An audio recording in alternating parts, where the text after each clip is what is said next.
உள்ளாட்சி அரசு செய்தியால் இணைவோம். முதல் முதிர்ந்த பெண்கள் வரை பாலியல் வன்கொடுமைக்கு ஆளாவது கடும் கண்டனத்துக்குரியது. தமிழகத்தில் சட்ட ஒழுங்கு அடியோடு சீர்கெட்டுவிட்டது. இன்றைக்கு தொடர்ச்சியாக பள்ளியில் சிறுமிகளுக்கு ஆசிரியர்களால் பாலியல் வன்கொடுமை ஒரு தொடர்கதையாக இருக்கின்றது. கிருஷ்ணகிரியில் 3 ஆசிரியர்கள் ஒரு பள்ளி சிறுமிக்கு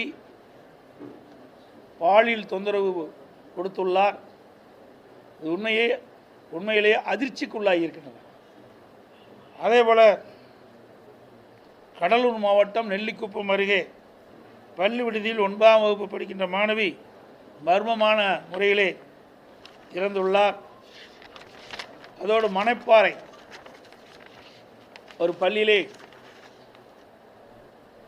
2 மாணவிகளுக்கு அந்த பள்ளியில் இருக்கின்ற நிர்வாகிகள் பாலியல் தொந்தரவு கொடுத்துள்ளார்கள். எல்லா ஊடகத்திலும் பத்திரிகையிலும் வந்து அதிர்ச்சி உள்ள ஒரு செய்தி. வேலூரில் ஓடும் ரயிலில் ஒரு கர்ப்பிணி பெண்ணை தாக்கி தள்ளிவிட்டதில் அந்த பெண் கடுமையாக பாதிக்கப்பட்டு மருத்துவமனையில் சேர்க்கப்பட்டு இன்றைக்கு ஊடகத்தில் செய்திகள் வெளிவந்துள்ளன. அந்த பெண்மணிக்கு கருச்சிதைவு ஏற்பட்டதாக செய்தி வெளியாகியுள்ளது. உண்மையிலேயே மிகுந்த வேதனைக்குள்ள சம்பவம். அதேபோல் தமிழக காவல்துறையில் உயர் பதவியில் இருக்கின்ற ஒரு ஏடிஜிபி அவர்களே தன் உயிருக்கு பாதுகாப்பில்லை என்ற ஒரு செய்தி மிகுந்த அச்சத்தை ஏற்படுத்துகின்றது, மிகுந்த அதிர்ச்சியை ஏற்படுத்துகின்றது. ஒரு ஏடிஜிபி அவர்களே இப்படிப்பட்ட அறிக்கை வெளியிடுகின்ற பொழுது, இப்படி தகவல் ஊடகத்தின் வாயிலாக பத்திரிகையின் வாயிலாக வெளிவருகின்ற பொழுது சாதாரண மக்களுக்கு என்ன பாதுகாப்பு இருக்கும் என்பதை மக்கள் அச்சப்படுகின்றார்கள். அந்த அளவுக்கு ஒரு திறமையற்ற அரசாங்கம் இன்றைக்கு செயல்பட்டு கொண்டிருப்பது வேதனை அளிக்கின்றது. சிவகங்கையில் ஒரு காவல் நிலையத்தில் பெண் எஸ்ஐயை தாக்கப்படுகின்றார். காவல் நிலையத்திலே நமக்கு பாதுகாப்பு கொடுக்கக்கூடிய காவல்துறைக்கு இந்த நிலை என்றால் பொதுமக்களுக்கு யார் பாதுகாப்பு கொடுப்பது? அப்படி ஒரு அலங்கோல ஆட்சி திரு ஸ்டாலின் மாடல் ஆட்சியிலே நடைபெற்று கொண்டிருக்கின்றது. இதையெல்லாம் இந்த அரசுக்கு அவ்வப்போது ஊடகத்தின் வாயிலாக பத்திரிகையின் வாயிலாக வலைதளம் மூலமாக நான் வெளிப்படுத்தி கொண்டிருக்கின்றேன். அதையெல்லாம் கவனத்தில் எடுத்திருந்தால் கூட, அதுக்கூட நடவடிக்கை எடுத்திருந்தால் கூட இப்படிப்பட்ட சம்பவம் நடைபெறாமல் தவிர்த்திருக்கலாம். குற்றச்செயல் ஈடுபடுகிறவர்கள் எவ்வித அச்சமும் இல்லாமல் குற்றச்செயல் ஈடுபடுவது உண்மையிலேயே வேதனை அளிக்கின்றது. ஒரு பொம்மை முதலமைச்சர், ஒரு திறமையற்ற ஆட்சி நடைபெற்று கொண்டு போய் இதுவே சாட்சி. அது மட்டும் இல்லாமல் ஈசிஆர் ரோட்டில் ஒரு கட்சி கொடியோட பெண்கள் சென்ற காரை அவர் வழிமறித்து துரத்துவது எல்லா தொலைக்காட்சியில் நாங்கள் பார்த்தோம். இப்படி தொடர் சம்பவம் தமிழகத்தில் நடைபெற்று கொண்டிருக்கின்றது. நேற்றை தினம் தொலைக்காட்சியை என்ன பார்த்தேன், 24 மணி நேரத்தில் 8 கொலைகள் தமிழகத்தில் நடைபெற்றதாக. இன்றைக்கு தமிழகம் ஒரு கொலை நடைபெறுகின்ற மாநிலமாக இருப்பது உண்மையிலேயே வருத்தம் அளிக்கிறது, வேதனை அளிக்கின்றது. ஒரு மோசமான ஆட்சிக்கு இதுவே சான்று என்பதை இந்த நேரத்தில் தெரிவிக்க விரும்புகின்றேன். டெல்லியில் பாஜக வெற்றி பெற்றது, அங்கே இருக்கிற மக்கள் விரும்புகிறாங்க, அவர்களை தேர்ந்தெடுக்கிறாங்க. ஒரு ஆட்சி மாற்றம் வேணும்னு மக்கள் விரும்பினா அது ஆட்சி மாற்றம் வரும். தமிழகத்திலே ஆட்சி மாற்றம் வருவதற்கு விரைவாக இருக்குது. நீங்களாம் பத்திரிகையால் ஊடகம்லாம் உண்மை செய்தி வெளியிட்டீங்களா, எங்களுடைய ஆட்சி தானாக மலர்ந்துடும். இந்தியா கூட்டணிக்கு மக்கள் சமிட்டி அடி கொடுத்துருக்காங்க தான் பார்க்கணும். இந்தியா கூட்டணியில் ஒற்றுமை கிடையாது. எல்லாமே அதிகாரம் நிறைந்தவர்களாக இருக்கின்ற காரணத்தில், விட்டு கொடுக்கின்ற மனப்பான்மை இல்லாத காரணத்தினால, மக்கள் மீது அக்கறை இல்லாமல் நாடாளுமன்ற தேர்தல் வெற்றி பெற்ற என்ற ஒரு மமதியில் இந்தியா கூட்டணி இருக்குதா இல்லையாங்கிறதே சந்தேகமாக இருக்குது. இப்போ இந்த தேர்தல் மூலமாக இன்றைக்கி அந்த தேர்தலில் காங்கிரஸ் கட்சி வாங்கிய ஓட்டுகளை பார்க்கின்ற பொழுது மிக மிக ஒரு மோசமான நிலைக்கு காங்கிரஸ் தள்ளப்பட்டுக்கின்றது. இன்றைக்கி இங்கே இருக்கிறவங்க தான் இந்தியா கூட்டணி இந்தியா கூட்டணின்னு தூக்கி பிடிச்சிட்டு இருக்கிறாங்க. மற்ற மாநிலத்தில் இருக்கிறவங்க எல்லாம் நாடாளுமன்ற தேர்தலுக்கு தான் அது பொருந்துன்ட்டாங்க. மேற்கு வங்க முதலமைச்சராகட்டும், இன்றைக்கு அந்த இந்தியா கூட்டணியில் அங்கமைக்கின்ற கட்சிகள்லாம் நாடாளுமன்றத்துக்கு தான் இது பொருந்தும், சட்டமன்றத்துக்கு பொருந்தாதுன்னு சொல்லிட்டாங்க. அப்படின்னா அந்த இந்தியா கூட்டணி எப்படி ஒற்றுமையாக இருந்து செயல்பட்டு அது வெற்றி பெற முடியும்? அதனால் அந்த வாய்ப்பே இந்தியா கூட்டணிக்கு இனி அந்த வாய்ப்பு இல்லை என்று நான் நம்புகிறேன். அதான் அவையில் யாருமே களத்தில் இல்லையே, இது வெற்றி இல்லையே, இது போலி வெற்றி. அந்த போலி வெற்றி கூட அங்கே இருக்கிற வாக்காளர் ஓட்டுகள் இவையில திமுக போட்டாங்க. எங்கள் கட்சி நிர்வாகிகள் ஓட்ட பல ஓட்டை அவையிலே போட்டாங்க. என் ஓட்டு போட போகல. கடைசியில் பார்த்தா எங்களுடைய முக்கிய பொறுப்பாளர் ஓட்டையே திமுககாரர் பதிவு செஞ்சுருக்கிறாங்க. ஆக கள்ள ஓட்டின் மூலமாக அதிக வாக்குகளை பெற்று நாங்கள் அதிக வாக்குகள் வித்தியாசத்தில் வெற்றி பெற்றோம் என்று மம்மதியில் இருக்கிறாங்க. 2026 அதே சட்டமன்ற தொகுதியில் என்ன நிலைமை ஏற்படும் என்பதை அந்த காலகட்டத்தில் நாங்கள் சொல்கிறோம். நிச்சயமாக பலமான கூட்டணி அமையும். அது தேர்தலுக்கு இன்னும் 13 மாதம் இருக்குது. ஏங்க இப்போ எப்படி தேர்தலில் சொல்ல முடியும்? 5ல் 1 பாகம் இருக்குதுங்க. 5 ஆண்டு என்று சொன்னால் இன்னும் ஒரு ஆண்டுக்கு மேலே இருக்குது. மார்ச் மாதம் தான் அறிவிப்பாங்க. பிப்ரவரி மாதம் தானே 13 மாத காலம் தேர்தலுக்கே இருக்குது. தேர்தல் நேரத்தில் நல்ல வலிமையான கூட்டணி அமையும். கவலைப்பட வேண்டியதே இல்லை. எப்படி வெளியில பொறுத்த வரைக்கும் பலமான கூட்டணி அமையும். உங்களையெல்லாம் அழைத்து நிச்சயமாக தெரிவிப்போம். எந்த மாறுபட்ட கருத்து கிடையாது. இன்னொரு 4-5 மாதம் ஆகணும், ஒரு 6 மாதம் போகணும். 6 மாதம் போனால் தான் அந்த கூட்டணி வடிவம் பெறும். ஏன்னா கூட்டணி என்பது வாக்குகள் சிதறாமல் அனைத்து கட்சியுடைய வாக்குகளை பெற்று வெற்றி பெற வேண்டும், எதிரிகளை வீழ்த்த வேண்டும். எங்களுக்கு எதிரி என்பது திமுக தான், புரியுதுங்களா? அந்த அடிப்படையில் தான் நாங்கள் சென்று கொண்டிருக்கிறோம். அப்படின்னா வாக்குகளை ஒன்றாக சேர்த்தணும். ஏன்னா திமுகக்காரர் இன்றைக்கு திரு ஸ்டாலினே சொல்லிட்டு இருக்காரு அடிக்கடி, எங்கள் கூட்டணியில் அங்கே வைக்கின்ற கட்சிகள்லாம் ஒரே கொள்கையுடன், ஒரே கொள்கையாக தான் எதுக்கு தனித்தனி கட்சி வச்சுருப்பானே. எங்களை பொறுத்த வரைக்கும் கூட்டணி என்பது வேறு, கொள்கை என்பது வேறு.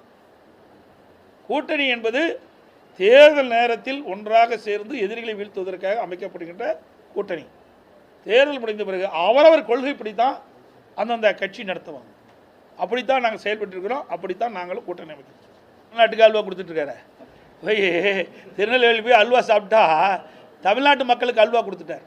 525 அறிவிப்புகள் வெளியிட்டீங்க. சாதாரண அல்வா இல்லை, பெரிய அல்வாவாக கிண்டி கொடுத்துட்டு போயிட்டார். 525 அறிவிப்புகளை கொடுத்து எவ்வளோ அறிவிப்பை நிறைவேற்றிருக்காரு சொல்லுங்கள் பார்க்கலாம். நீங்களே, நான் பல முறை சட்டமன்றத்திலையும் பேசிட்டேன், இது மாதிரி ஊடகத்திலையும் பத்திரிகையின் வாயிலாக என்னுடைய கருத்து சொல்லியிருக்கிறோம். ஒரு 15% அறிவிப்பு தான் நிறைவேற்றிருக்காங்க. முக்கியமான அறிவிப்பு, இன்றைக்கு மாணவர்களுக்கு வாங்கிய கல்வி கடன் வங்கியில் ரத்து செய்யினாங்க, செஞ்சாங்களா?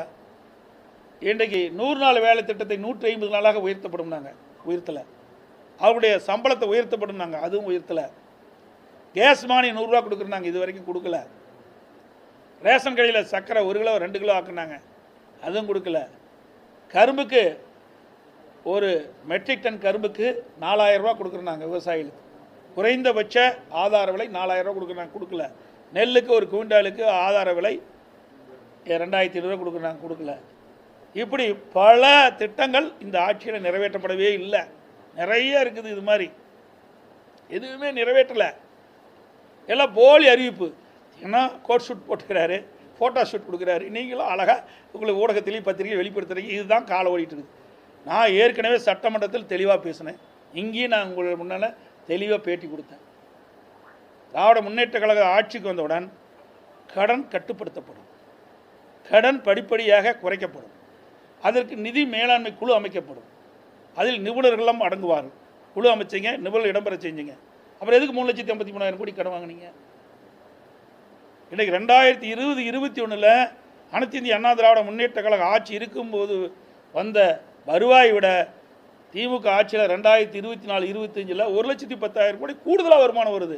அப்படி கூடுதலாக வருமானம் வருகின்ற பொழுது என்ன பெரிய திட்டத்தை கொண்டாந்துருக்கிறீங்க? எதுவுமே கொண்டாடல. கேட்டால் நாங்கள் சட்டமன்றத்தில் நான் பேசும்போது நிதியமைச்சர் எது சொன்னார், ஏன் நாங்கள் மகளிருக்கு 1000 உரிமை தொகை கொடுக்கணும். சரி, 1000 உரிமை தொகை கொடுக்குறேன், 17,000 கோடி. மீதி பணம் எங்கே போச்சு? நான் அடுத்ததுங்க, நான் அவர் சொல்லாது நானே சொன்னேன், இன்னும் நிறையா இருக்குது. அகவலப்படி ஒரு 10,000 கோடி, மின்சார மானியம் ஒரு 10,000 கோடி, வட்டி 48,000 கோடி எடுத்துக்க, நாங்களும் வட்டி கட்டணும். ஆனால் வட்டி கட்டணும் எல்லாம் எடுத்தால் கூட 18,000 கோடி மீதி இருக்குது. என்ன செலவு செஞ்சீங்க? என்ன திட்டத்தை கொண்டாந்தீங்க? அப்புறம் 3,53,000 கோடிக்கு என்ன திட்டத்தை கொண்டாந்து நிறைவேற்றிருக்கிறீங்க? கடன் வாங்க வேண்டிய அவசியம் என்ன? இன்றைக்கு அரசு ஊழியர்களுக்கு அவர்கள் ஆட்சிக்கு வந்த உடனே பழைய ஓய்வு திட்டத்தை நாங்கள் நடைமுறைப்படுத்தும் சொன்னாங்க. பல போராட்டம் நடத்திக்கிட்டாங்க. 4 ஆண்டு உருண்டை ஓடி போட்டு 1 ஆண்டு தான் இருக்குது. அரசு ஊழியர்கள் வாக்குகளை பெறுவதற்கு எவ்வளவோ பொய்களை பேசி இன்றைக்கு அறிவித்து வாக்குகளை வாங்கின பிறகு அப்படியே அவருடைய 2021 திராவிட முன்னேற்ற கழகத்துடைய தேர்தல் அறிக்கையில் காற்றில் பறக்க விட்டுட்டார். நாங்கள் எதிர்ப்பு கொடுத்துட்டு தான் இருக்கிறோம்.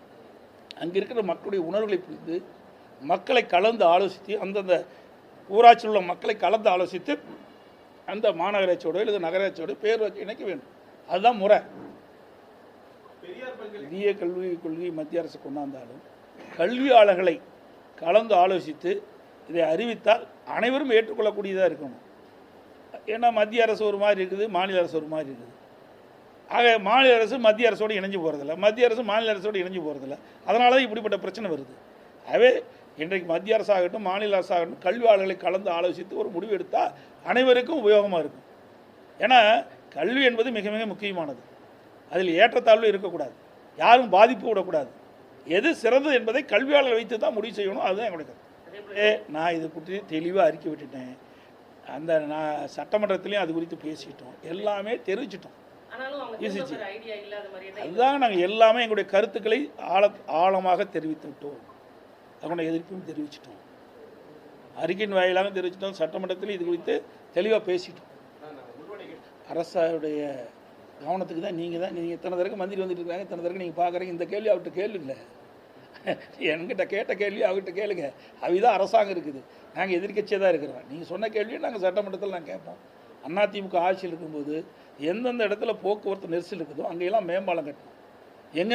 எங்கெங்கே எந்தெந்த இடத்தில் மேம்பாலம் வேண்டும், மக்களுக்கு அணுகுசாலை வேண்டும் என்று கேட்டாலும் அங்கெல்லாம் அமைச்சு கொடுத்தோம். அது மாதிரி இந்த அரசாங்கம் மக்களுடைய பிரச்சனை கூர்ந்து கவனித்து செயல்படுத்த வேண்டும். ஏன்னா இங்கே இருக்கிற அமைச்சர் நான் அங்கே போகிறேன் இங்கே போகிறேன்னு சொல்லிட்டு இருக்காரு. இப்படி மக்கள் பிரச்சனையை நீங்கள் தீர்த்து வைக்கணும். நீங்கள் அதை கேளுங்க சார். இப்போ இருக்கிற மந்திரி ஒத்த மந்திரி தான் இருக்கு, அவரை கேளுங்க, இதையாவது பார்த்து செய்யுங்கன்னு சொல்லுங்கள். ஒன்றுமே செய்யலை. சேலம் ஒரு உதாரணத்துக்கு எடுத்துங்க. சேலம் மாவட்டத்தில் திராவிட முன்னேற்ற கழகம் ஆட்சிக்கு வந்து 4 ஆண்டு காலம் நிறைவு பெற இருக்குது. இன்னும் 3 மாதம் தான் இருக்குது. இந்த 4 ஆண்டு காலத்தில் ஒரு திட்டத்தையாவது கொண்டு வந்தார்களா? எல்லாம் அனைத்து இந்திய அண்ணா திராவிட முன்னேற்ற கழக ஆட்சியில் போடப்பட்ட திட்டத்துக்கு தான் அடிக்கல் நாட்டுறாங்க, முடிஞ்ச திட்டத்துக்கு தான் திறப்புலாக காட்டுறாங்களே ஒழிய இவர்களுடைய ஆட்சியில் இன்னும் திட்டத்தை கொண்டாந்துன்னு சொல்லுங்க பார்க்கலாம். ஆனால் திட்டத்தை அறிவிக்கிறாங்க, அறிவிச்சிட்டு போயிடுவாங்க. ஆனால் செயல்பாட்டு கொண்டாடணும்ல. அதிமுக ஆட்சியில் நாங்கள் அறிவித்த திட்டத்தை செயல்பாட்டு கொண்டாந்தோம்.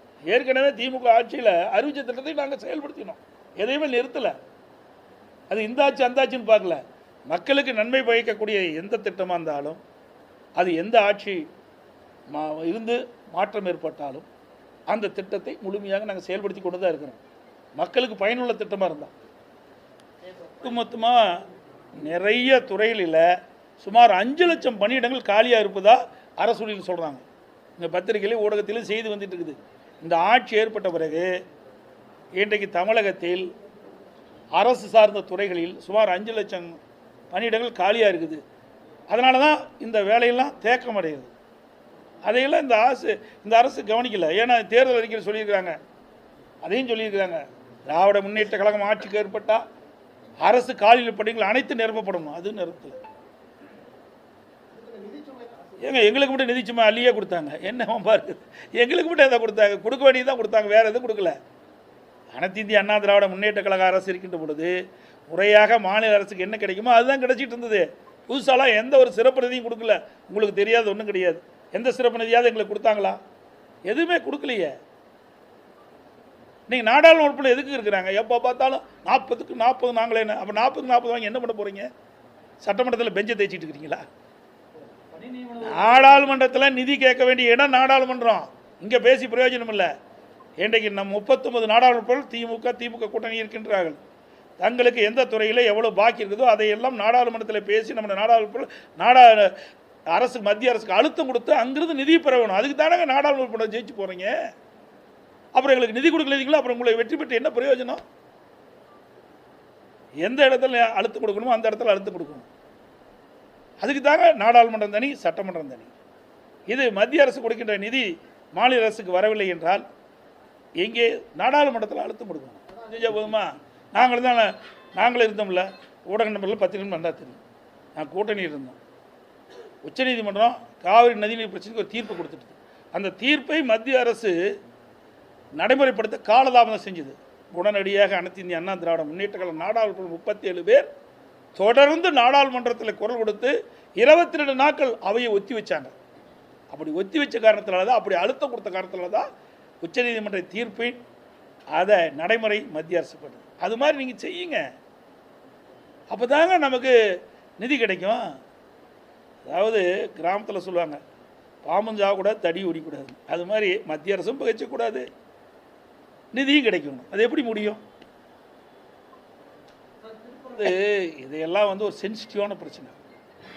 அங்கே இருக்கின்ற மக்களை அழைத்து சரியான முறையில் அணுகி மக்களுக்கு எவ்வித பிரச்சனையும் இல்லாமல் ஒரு சுமூகமான ஏற்பாடை செய்ய வேண்டும். அது மாநில அரசாவுடைய கடமை. அதை இவர்கள் முறையாக செய்யவில்லை. இன்னும் பார்த்தீங்கன்னா, இந்த மாவட்ட ஆட்சியர் ஒரு அறிவிப்பு கொடுத்துருக்காரு. அதிமுக அவருடைய குழு அமைச்சிருக்கிறாங்க, அதில் கலந்துக்கல, அவரெல்லாம் கையெழுத்து போடணும். அதுபடி அமைப்பே ஏற்படுத்தலை. ஒரு கிராமத்தில் போய் அங்கே இருக்கிற கட்சிக்காரெல்லாம் கூப்பிட்டு பேசியிருக்கிறாங்க. அதுதான் ஒரு குழு அமைக்கின்றா ஒரு சென்சிட்டிவ் பிரச்சனை. எங்கள் கட்சி சேர்ந்த அதிமுக சட்டமன்ற உறுப்பினர் ராஜன் செல்லப்பா இருக்கார். அவர் கட்சியுடைய மாவட்ட செயலாளர். இன்றைக்கு கட்சியுடைய பிரதிநிதி கொடுக்கணும்னா மாவட்ட செயலர் கூப்பிடணும்ல, இல்லை அது எம்எல்ஏவாவது கூப்பிடணும்ல, கூப்பிட்டு கருத்து கேட்கணும்ல. எதையுமே கேட்காத அந்த மாவட்ட ஆட்சித்தலைவர் அதிமுக சேர்ந்த நிர்வாகிகள் கையொப்பமில்லை. தவறான கருத்து. அப்படி குழுவே கூடலையா? நான் கேட்டேன். இப்போ மாவட்ட ஆட்சித்தலைவர் கொடுத்துட்டாங்க, விரைவில் வழக்கு தொடர்போம். இப்படி அவதூறான செய்தி ஒரு மாவட்ட ஆட்சித்தலைவர் வெளியிடக்கூடாதுல்ல ஒரு கட்சியின் மீது. இது தவறு இல்லை. மக்களிடத்தில் இந்த செய்தி போய் சொன்னால் எங்கள் மீது ஒரு தவறான எண்ணம் ஏற்பட்டுறாதா? ஆக இந்த கட்சிக்கு யாரெல்லாம் முட்டு கொடுக்குறாங்கன்னு பாருங்கள். இதெல்லாம் தவறு. இந்த பின்புலமாக இருந்தாலும் அரசாங்கம் அதிலே முயற்சி செய்து ஒரு ஒழுங்குபடுத்த வேணும். அதுதாங்க அரசாங்கம் இருக்குது. ஒரு பிரச்சனை ஏற்பட்டால் அந்த பிரச்சனையில் யாராக இருக்கிறாங்க அவளை அழைத்து பேசி பண்ணணும். இப்படி ஒரு குழுன்னு போட்டுட்டு குழு அழைக்காமையே, ஒரு கட்சி அழைக்காமையே அழைத்துன்னு ஒரு தவறான தகவல் வெளியிடுறாங்களே, எப்படி இருக்கும்? அவர் எப்படி போய் அந்த பிரச்சனை சால்வ் ஆகும்? மக்களுடைய இதை மக்களுடைய எண்ணங்களை பிரதிபலிச்சிருக்கிறாங்க. அதில் போய் நம்ம குறை சொல்ல முடியும். இது இப்படி அப்படி இப்படின்னு சொல்ல முடியாது. நீங்கள் இதில் வந்துருக்கிறீங்க, ஒவ்வொருத்தருக்கும் ஒரு கருத்து இருக்கும். வாக்களிக்கும் போது உங்களுடைய எண்ணம் எப்படி இருக்குதோ, உங்களுக்கு யார் வாக்களிக்க வேண்டும்னு விருப்பறீங்க அது வாக்களிக்கிறீங்க. இது வேறு அது வேறு, ரெண்டையும் சம்மந்தப்படுத்தி பேசக்கூடாது. இன்றைக்கி மக்கள் வாக்களிக்கக்கூடிய உரிமை உள்ளவர்கள். வாக்களிக்கக்கூடிய மக்களை நாம் இதில் இழுத்து பேசுவது தவறு, அது சரியும் அல்ல. அனைத்து ஊடகங்களுக்கும் பத்திரிகைகளுக்கும் வணக்கம், நன்றி.